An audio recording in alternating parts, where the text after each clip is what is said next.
जय श्री राम जी। आप सभी को आपके अपने YouTube चैनल धार्मिक भजन कीर्तन बरवाला में आप सभी का स्वागत है। जैसे कि आप सभी को पता है कि आज सोमवार है, तो सोमवार के दिन सोमवार का व्रत करते हैं, सौम्य प्रदोष का व्रत करते हैं और 16 सोमवार का भी व्रत किया जाता है। तो आज की इस वीडियो में हम आप सबको सोमवार की, सौम्य प्रदोष व्रत की और 16 सोमवार की व्रत कथाएँ सुनाएंगे। उसके बाद आरती करेंगे। तो आप वीडियो को लास्ट तक ज़रूर सुने और सारी कथाओं को सुनकर कमेंट करके ज़रूर बताएं कि कथा आपको कैसी लगी। तो आइए सबसे पहले मैं आप सभी को सोमवार व्रत की विधि बताता हूँ। शुरू करते हैं। सोमवार का व्रत साधारणतः दिन के तीसरे पहर तक होता है। व्रत में फलाहार या प्रायण का कोई खास नियम नहीं है, किंतु यह आवश्यक है कि दिन रात में केवल एक समय भोजन करें। सोमवार के व्रत में शिवजी पार्वती जी का पूजन करना चाहिए। सोमवार के व्रत 3 प्रकार के होते हैं, साधारणतः प्रति सोमवार, सौम्य प्रदोष और 16 सोमवार, जैसा कि मैंने आपको वीडियो की स्टार्टिंग में बताया था। विधि तीनों की एक जैसी है। शिव पूजन के पश्चात कथा सुननी चाहिए। व्रत कथा, प्रदोष व्रत कथा और 16 सोमवार का व्रत कथा तीनों अलग अलग हैं। सो आगे ध्यान से सुनिए। शुरू करते हैं सोमवार की व्रत कथा। एक नगर में बहुत धनवान साहूकार रहता था।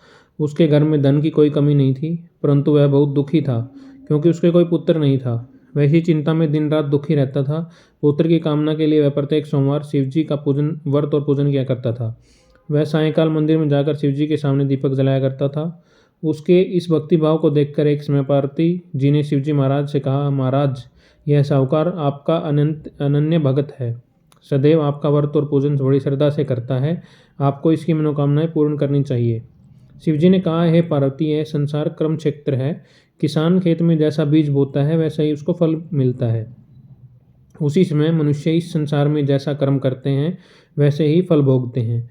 माता पार्वती के अनंत आग्रह से कहा, महाराज, जब आपका अनन्य भगत है और अगर इसको कोई किसी प्रकार का दुख है तो उसे आपको अवश्य दूर करना चाहिए।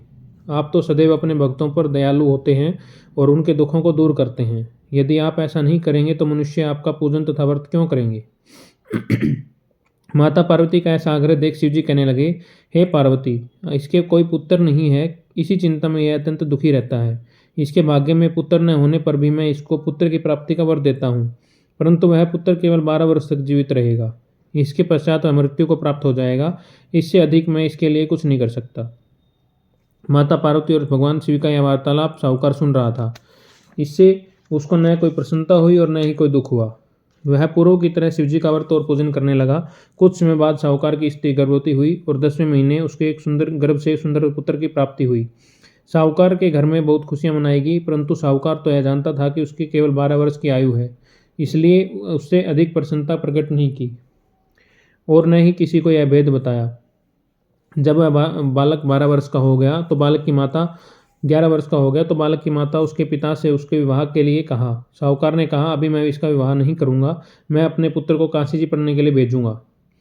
साहूकार ने बालक के मामा को बुलाकर उसको बहुत सा धन देकर कहा, तुम इस बालक को काशी जी पढ़ने के लिए ले जाओ और रास्ते में जिस स्थान पर भी जाओ यज्ञ और ब्राह्मणों को भोजन कराते और दक्षिणा देते हुए जाना।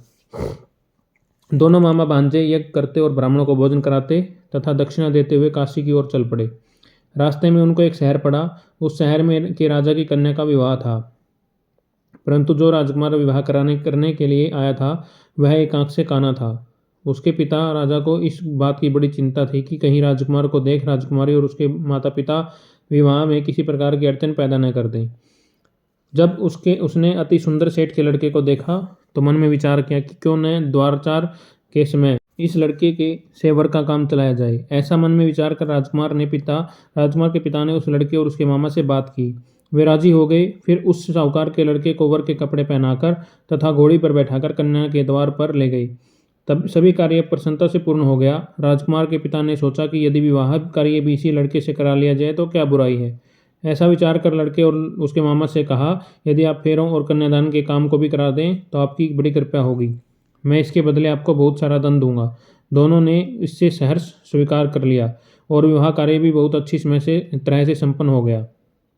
सेठ का पुत्र जिस समय जाने लगा तो उसने राजकुमारी की चुंदरी के पल्ले पर लिख दिया कि तेरा विवाह मेरे साथ हुआ है, परंतु जिस राजकुमार के साथ तुमको भेजेंगे वह एक आंख से काना है। मैं काशी जी पढ़ने के लिए जा रहा हूँ। सेठ के लड़के के जाने के पश्चात राजकुमारी ने जब अपनी चुंदरी पर ऐसा लिखा हुआ पाया तो उसने कान्हे राजकुमार के साथ जाने से मना कर दिया। उसने अपने माता पिता को सारी बातें बता दी और कहा कि यह मेरा पति नहीं है, मेरा विवाह इसके साथ नहीं हुआ है, जिसके साथ मेरा विवाह हुआ है वह तो काशी जी पढ़ने गया हुआ है। राजकुमारी के माता पिता ने अपनी कन्या को विदा नहीं किया और बारात वापस चली गई। उधर सेठ का लड़का और उसके मामा काशी जी पहुंच गए। वहां जाकर उन्होंने यज्ञ करना और लड़के से ने पढ़ना शुरू कर दिया। जिस दिन लड़के की आयु 12 साल की हुई उस दिन उन्होंने यज्ञ रचा रखा था। लड़के के माँ ने अपने मामा से कहा, मामा जी आज मेरी तबीयत कुछ ठीक नहीं है। मामा ने कहा, अंदर जाकर सो जाओ। लड़का अंदर जाकर सो गया। थोड़ी देर में उसके प्राण निकल गए। जब उसके मामा ने आकर देखा कि उसका भांजा मृत पड़ा है तो उसको बड़ा दुख हुआ। उसने सोचा कि अगर मैं अभी रोना पीटना मचा दूंगा कि यज्ञ का कार्य अधूरा रह जाएगा। अतः उसने जल्दी से यज्ञ का कार्य समाप्त कर ब्राह्मणों के जाने के बाद रोना पीटना शुरू कर दिया। संयोगवश उसी समय शिव पार्वती उधर से जा रहे थे। जब उन्होंने जोर जोर से रोने की आवाज़ सुनी तो पार्वती कहने लगी, महाराज कोई दुखिया रो रहा है, इसके कष्ट को दूर कीजिए। जब शिवजी पार्वती जी वहां पहुंचे तो उन्होंने पाया कि वहां एक लड़का मृत पड़ा है। माता पार्वती कहने लगी, महाराज यह तो उसी सेठ का लड़का है जो आपके वरदान से उत्पन्न हुआ था। शिवजी ने कहा, हे पार्वती इसकी आयु इतनी ही थी, वह सो भोग चुका। जब पार्वती जी ने कहा, हे महाराज इस बालक को और आयु दो, नहीं तो इसके माता पिता तड़प तड़प कर मर जाएंगे। माता पार्वती के बार बार आग्रह करने पर शिवजी जी ने उसको जीवन का वरदान दिया। बोलिए शिवजी भगवान की जय। शिवजी की कृपा से वह लड़का जीवित हो गया। शिवजी और पार्वती जी कैलाश पर्वत को चले गए। शिक्षा पूर्ण होने पर वह लड़का और उसके मामा उसी प्रकार यज्ञ करते, ब्राह्मणों को भोजन कराते और दक्षिणा देते अपने घर की ओर चल पड़े। रास्ते में उसी शहर में आए वहाँ जहाँ उस लड़के का वहाँ की राजकुमारी के साथ विवाह हुआ था। वहाँ आकर उन्होंने यज्ञ आरंभ कर दिया। उस लड़के के ससुर वहाँ के राजा ने उनको पहचान लिया और महल में ले जाकर उसकी बहुत आवभगत की। बहुत से दास दासियों सहित आदरपूर्वक अपनी बेटी को राजकुमार के साथ विदा किया। जब वे अपने शहर के निकट आए तो मामा ने कहा, मैं पहले तुम्हारे घर जाकर तुम्हारे माता पिता को खबर कर देता हूँ। जब उस लड़के के मामा घर पहुंचा तो लड़के के माता पिता घर की छत पर बैठे थे। उन्होंने यह प्रण कर रखा था कि यदि हमारा पुत्र सकुशल लौट आया तो हम राजी खुशी नीचे आ जाएंगे, नहीं तो छत से गिरकर अपने प्राण दे देंगे। उस लड़के के मामा ने आकर यह सब समाचार दिया कि आपका पुत्र आ गया है। उनको विश्वास नहीं हुआ। तब उसके मामा ने शपथपूर्वक कहा कि आपका पुत्र अपनी पत्नी और बहुत सारा धन साथ लेकर आया है। तो सेठ प्रसन्नता से भर उठा। सेठ सेठानी आनंदपूर्वक नीचे आए। बाहर आकर उन्होंने अपने पुत्र तथा उसकी पत्नी का भरपूर स्वागत किया। सभी बड़ी प्रसन्नता के साथ रहने लगे। जो कोई सोमवार के व्रत को धारण करता है अथवा इस कथा को पढ़ता या सुनता है उसके सब दुख दूर होते हैं, उसकी समस्त मनोकामनाएं पूर्ण होती हैं तथा वह इस लोक में नाना प्रकार के सुख भोगकर अंत में सदाशिव के लोक को प्राप्त होता है। बोलिए शिव शंकर भगवान की जय हो। आइए अब आपको सौम्य प्रदोष की व्रत कथा सुनाता हूँ। पूर्व काल में एक विधवा ब्राह्मणी प्रत्येक प्रातः ऋषियों की आज्ञा ले अपने पुत्र को साथ लेकर भिक्षा लेने जाती थी और संध्या को लौट आती। भिक्षा में जो मिलता उससे अपना कार्य चलाती और शिवजी का प्रदोष व्रत भी करती। एक दिन जब वह भिक्षा के लिए अपने पुत्र को साथ लेकर जा रही थी तो मार्ग में उसे विदर्भ देश के राजकुमार मिला। शत्रुओं ने उसे अपनी राजधानी से बाहर निकाल दिया था और उसके पिता को मार दिया था। अतः वह मारा मारा फिर रहा था। ब्राह्मणी उसे अपने साथ ले आई और अपने पुत्र के साथ उसका पालन पोषण करने लगी। एक दिन वह दोनों राजकुमार ब्राह्मण बालक ने वन में गंधर्व कन्याओं को देखा। ब्राह्मण बालक घर लौट आया परंतु राजकुमार साथ नहीं आया, क्योंकि वह अंशुमति नाम की गंधर्व कन्या के से बातें करने लगा। दूसरे दिन वह फिर अपने घर से वहां आया जहां अंशुमति अपने माता पिता के साथ बैठी थी। कुछ दिन पश्चात अंशुमति के माता पिता ने राजकुमार धर्मगुप्त से कहा कि तुम विदर्भ देश के राजकुमार धर्मगुप्त हो। हम श्री शंकर जी की आज्ञा से अपनी पुत्री अंशुमति का विवाह तुम्हारे साथ कर देते हैं। राजकुमार धर्मगुप्त का विवाह अंशुमति के साथ हो गया। बाद में राजकुमार ने गंधर्व राज की सेना की सहायता से विदर्भ देश पर अधिकार कर लिया और ब्राह्मणी के पुत्र को अपना मंत्री बना लिया। यथार्थ में यह सब उस ब्राह्मणी के प्रदोष व्रत का फल था। बस उसी समय से यह प्रदोष व्रत संसार में प्रतिष्ठित हुआ। बोले शंकर भगवान की जय हो। सौम्य प्रदोष व्रत की कथा यहीं पर समापन होती है। अब आप सभी को 16 सोमवार की व्रत कथा सुनाता हूँ। जैसा कि मैंने वीडियो के स्टार्टिंग में बताया था कि हम सोमवार की व्रत कथा, सौम्य प्रदोष व्रत कथा और 16 सोमवार की व्रत कथा के बाद आरती करेंगे। तो आइए शुरू करते हैं 16 सोमवार की व्रत कथा। मृत्युलोक में भ्रमण करने की इच्छा करते एक समय श्री भूतनाथ भगवान भोलेनाथ माता पार्वती के साथ मृत्युलोक में पधारे। भ्रमण करते करते दोनों विदर्भ देशांतर्गत अमरावती नाम की अति रमणीक नगरी में पहुंचे। अमरावती नगरी अमरपुरी के संदर्भ सब प्रकार के सुखों से परिपूर्ण थी। उसमें वहां के महाराज द्वारा बनाया हुआ अति रमणीक शिव जी का मंदिर भी था। भगवान शंकर भगवती पार्वती के साथ उस मंदिर में भी निवास करने लगे। एक समय माता पार्वती भगवान भोलेनाथ को प्रसन्न देख मनोविनोद करने की इच्छा से बोली, हे महाराज, आज तो हम दोनों चौसर खेलेंगे।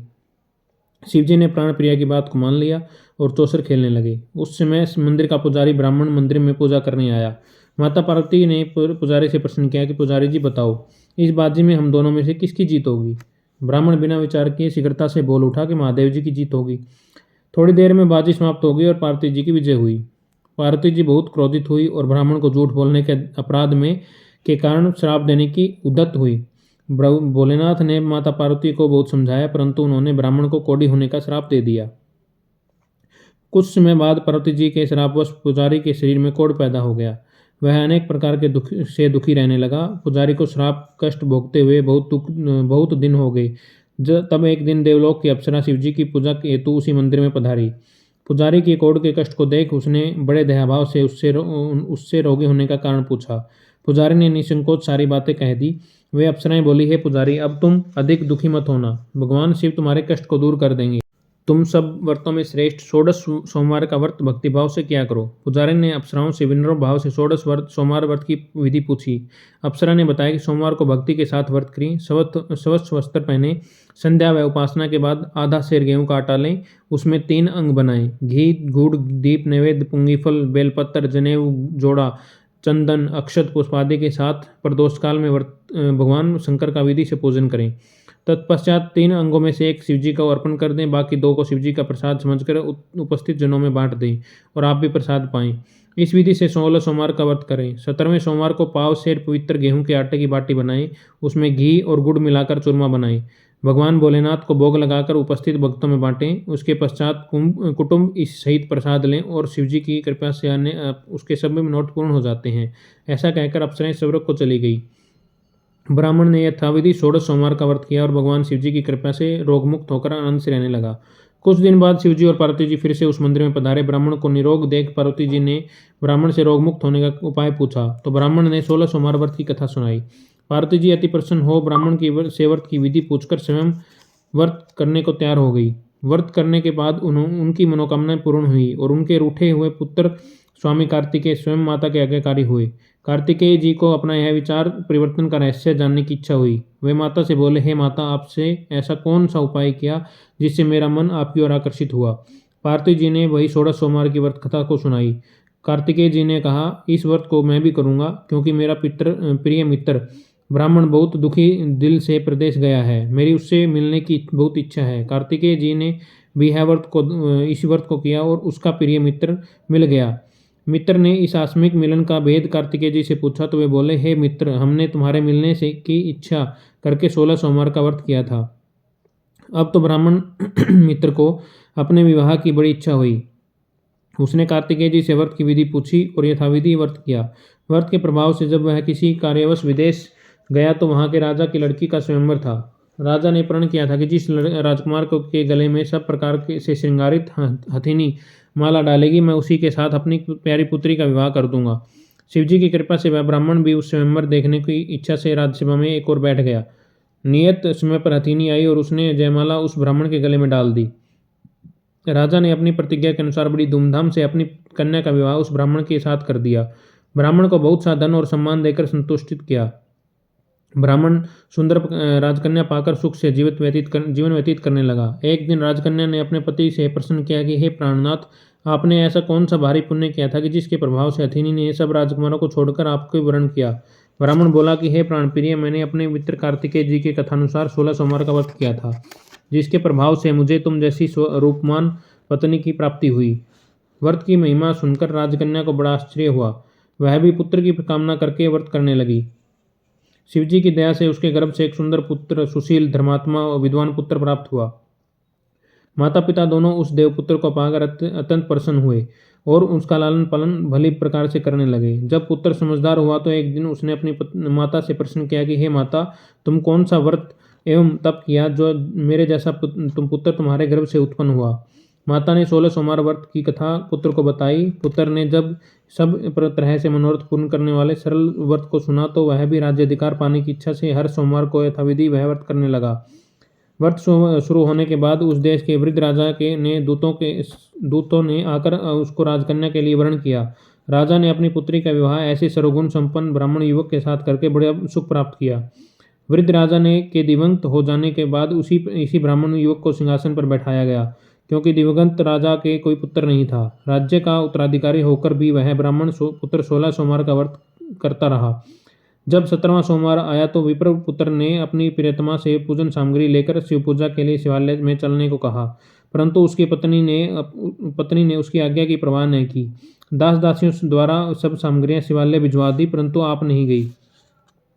जब राजा ने शिवजी का व्रत पूजन समाप्त किया तब आकाशवाणी हुई, हे राजा, अपनी इस रानी को राजमहल से निकाल दे, नहीं तो यह तेरा सर्वनाश कर देगी। आकाशवाणी सुनकर राजा ने के आश्चर्य का ठिकाना नहीं रहा। उसने मंत्रांगण में आकर अपने सभासदों को बुलाकर पूछा, हे मंत्रियों, मुझे आज शिवजी की आकाशवाणी हुई कि राजा तू अपनी इस रानी को निकाल दे, नहीं तो यह तेरा सर्वनाश कर देगी। राज्य में मंत्री और सभासद आदि सब इसमें और दुख में डूब गए, क्योंकि जिस कन्या के कारण राज्य मिला वह राजा उसी को निकालने का जाल रच रहा है, यह कैसे हो सकेगा। राजा ने अपनी पत्नी को राजमहल से निकाल दिया। रानी दुखी हृदय से भाग्य को कोसती हुई नगर के बाहर चली गई। बिना पद त्राण, फटे हुए वस्त्र, भूख से दुखी हो धीरे धीरे चलकर वह ग्राम में पहुंची। वहां एक बुढ़िया सूत काटकर बेचने जाती थी। रानी की करुण दशा देखकर बोले कि चल तू मेरा सूत बिकवा दे, मैं वृद्ध हूँ और भाव नहीं जानती हूँ। यह बात सुनकर रानी ने बुढ़िया के सिर से सूत की गठरी उतारकर अपने सिर पर रख ली। थोड़ी देर बाद आंधी आई और बुढ़िया का सूत पोटली सहित उड़ गया। बेचारी बुढ़िया पछताती रह गई और रानी को अपने से दूर करने रहने को कहा। उसके बाद रानी एक तेली के घर गई तो शिवजी के प्रकोप के कारण तेली के सब मटके उसी क्षण चटक गई। तेली ने भी रानी को अपने घर से निकाल दिया। अत्यंत दुख पाती हुई रानी एक नदी के तट पर गई तो नदी का समस्त जल सूख गया। तत्पश्चात रानी एक वन में गई, वहां सरोवर में पानी पीने गई। उसके हाथ का स्पर्श होते ही सरोवर का जल नीलकमल के समान जल असंख्य कीड़ामय होकर गंदा हो गया। रानी ने भाग्य पर दोषारोपण करते हुए उस जल को पीकर पेड़ की शीतल छाया में विश्राम करना चाहा, परंतु रानी जिस पेड़ के नीचे जाती उस पेड़ के पत्ते तत्काल टूटकर गिर जाते। वन सरोवर जल की ऐसी दशा देख गौ चराते ग्वालों ने अपने गोसाई जी से, जो उस जंगल में स्थित मंदिर के पुजारी थे, यह बात बताई। गोसाई जी के आदेशानुसार ग्वाले रानी को पकड़कर गोसाई जी के पास लाए। रानी की मुख कांति और शरीर शोभा देख गोसाई जी जान गए कि यह अवश्य ही कोई विधि की गति की मारी कुलीन स्त्री है। पुजारी ने रानी से कहा कि पुत्री, मैं तुमको अपनी पुत्री के समान रखूंगा, तुम मेरे आश्रम में ही रहो, मैं तुमको अपनी किसी प्रकार का कष्ट नहीं दूंगा। गोसाई जी के वचन सुनकर रानी को धीरज हुआ, वह आश्रम में रहने लगी। रानी जो भोजन बनाती उसमें कीड़े पड़ जाते, जल भरकर लाती तो उसमें भी कीड़े पड़ जाते। रानी की ऐसी दशा देख गोसाई जी भी बहुत दुखी हुए और रानी से बोले, हे बेटी, तुम्हारे ऊपर कौन सी देवता का कोप है जिससे तुम्हारी ऐसी दशा हुई। पुजारी की बात सुनकर रानी ने शिवजी के पूजन का बहिष्कार करने की बात बताई तो पुजारी शिवजी महाराज की अनेक प्रकार की स्तुति करते हुए रानी से बोले कि हे पुत्री, तुम सब मनोरथ पूर्ण करने वाले 16 सोमवार का व्रत करो, उसके प्रभाव से तुम्हारे सब कष्ट से दूर हो जाएंगे और तुम कष्ट मुक्त हो जाओगी। गोसाई जी की बात सुनकर रानी ने 16 सोमवार का व्रत किया। 17वें सोमवार को विधि विधान सहित पूजन किया। उस पूजन के प्रभाव से राजा के हृदय में विचार उत्पन्न हुआ कि रानी को गए बहुत समय व्यतीत हो गया, न जाने कहाँ कहाँ भटकती होगी, उसे ढूंढना चाहिए। यह सोच रानी को तलाश करने के लिए राजा ने चारों दिशाओं में दूत भेजे। वे दूत रानी को ढूंढते हुए पुजारी के आश्रम में पहुंचे। वहां रानी को पाकर पुजारी से रानी को अपने साथ लेकर जाने का आग्रह करने लगे, परंतु पुजारी ने मना कर दिया। दूत चुपचाप लौट आए और महाराज को रानी का पता बतलाया। रानी का पता पाकर राजा स्वयं पुजारी के आश्रम में गए और पुजारी से कहा, महाराज, जो देवी आपके आश्रम में रहती है वह मेरी पत्नी है। शिवजी के कोप से मैंने इसको त्याग दिया था, अब इस पर से शिवजी का प्रकोप शांत हो गया है, इसलिए मैं इसे लेने आया हूँ। आप इसको मेरे साथ जाने की आज्ञा दे दीजिए। गोसाई जी ने राजा के वचन को सत्य समझकर रानी को राजा के साथ जाने की अनुमति दे दी। गोसाई की आज्ञा पाकर रानी प्रसन्न होकर राजा के साथ महल में आई। नगरवासियों ने नगर द्वार तथा नगर को तोरण एवं बंधनवारों से विविध विधि से सजवाया। घर घर में मंगल गान होने लगे। पंडितों ने विविध मंत्रों से उच्चारण कर अपनी राजरानी का स्वागत किया। ऐसी अवस्था में रानी ने तुरंत पुनः अपनी राजधानी में प्रवेश किया। महाराज ने ब्राह्मणों को अनेक तरह से दान आदि देकर संतुष्ट किया। याचकों को धन धान्य दिया। नगरी में स्थान स्थान पर सदाव्रत खुलवाए जहाँ भूखों को भोजन मिलता था। इस प्रकार से राजा शिवजी की कृपा का पात्र हो राजधानी में रानी के साथ अनेक तरह से सुखों का भोग करता हुआ 16 सोमवार का व्रत करने लगा। विधिवत शिवजी पूजन करते हुए इस लोक में अनेक सुखों को भोगने के पश्चात दोनों शिवपुरी को पधारे। बोले श्री शंकर भगवान की जय हो। जो मनुष्य मनसा वाचा कर्मणा भक्ति सहित 16 सोमवार का व्रत एवं पूजन इत्यादि विधिवत करता है वह इस लोक में समस्त सुखों को भोगकर अंत में शिवपुरी को प्राप्त होता है। यह सब व्रत सब मनोरथ को पूर्ण करने वाला है। बोले श्री शंकर भगवान की जय हो। तो आज की इस वीडियो में हमने आप सभी को सौम्य प्रदोष व्रत कथा, 16 सोमवार की व्रत कथा और सोमवार की व्रत कथा सुनाई। अब हम शिव शंकर भगवान की आरती करते हैं। तो आइए। ओम जय शिव ओमकारा स्वामी जय शिव ओमकारा ब्रह्मा विष्णु सदा शिव अर्धांगिरीधारा। ओम जय शिव ओमकारा एकानन चतुरानन पंचानन राजे स्वामी पंचानन राजे हंसानन गरुड़ासन वृषवाहन साजे। ओम जय शिव ओमकारा दो भुज चार चतुर्भुज 10 भुज ते सोहे स्वामी 10 भुज ते सोहे तीनों रूप निरखता त्रिभुवन मन मोहे। ओम जय शिव ओमकारा स्वामी जय शिव ओमकारा अक्षमाला वनमाला मुंडमाला धारी स्वामी मुंडमाला धारी त्रिपुरारी कंसारी करमाला धारी। ओम जय शिव ओमकारा श्वेतांबर पीतांबर बागंबर अंगे स्वामी बागंबर अंगे सनकादिक ब्रह्मादिक भूतादिक संगे। ओम जय शिव ओमकारा स्वामी जय शिव ओमकारा कर में श्रेष्ठ कमंडल चक्र त्रिशूल धरता स्वामी चक्र त्रिशूल धरता जग करता जग हरता जग पालन करता। ओम जय शिव ओमकारा स्वामी जय शिव ओमकारा ब्रह्मा विष्णु सदा शिव जानत अविवेका स्वामी जानत अविवेका प्रणवाक्षर के मध्य ये तीनों एका। ओम जय शिव ओमकारा त्रिगुण स्वामी जी की आरती जो कोई नर गावे स्वामी प्रेम सहित गावे कहत शिवानंद स्वामी मन भजत हरि हर स्वामी मन वांछित फल पावे। ओम जय शिव ओमकारा स्वामी जय शिव ओमकारा स्वामी जय शिव ओमकारा ब्रह्मा विष्णु सदा शिव अर्धांगिरीधारा। ओम जय शिव ओमकारा। बोले शिव शंकर भगवान की जय हो। आज की 16 सोमवार की व्रत कथा, सोमवार व्रत कथा और सौम्य प्रदोष व्रत कथा आरती सहित यहीं पर समाप्त होती है। आप सभी को कथा कैसी लगी कमेंट करके ज़रूर हमें बताएं। अगर कुछ गलती त्रुटि हुई है हमारी इस वीडियो में तो हमें कमेंट करके ज़रूर बताएं ताकि हम आगे की वीडियो में हम इस गलती को सुधार सकें। धन्यवाद। आप सभी को ऐसी धार्मिक कथाएं भजन सुनने के लिए हमारे YouTube चैनल धार्मिक भजन कीर्तन बरवाला को लाइक करें, सब्सक्राइब करें और आगे शेयर करें। भगवान भोलेनाथ आप सभी पर अपनी कृपा बनाए रखें।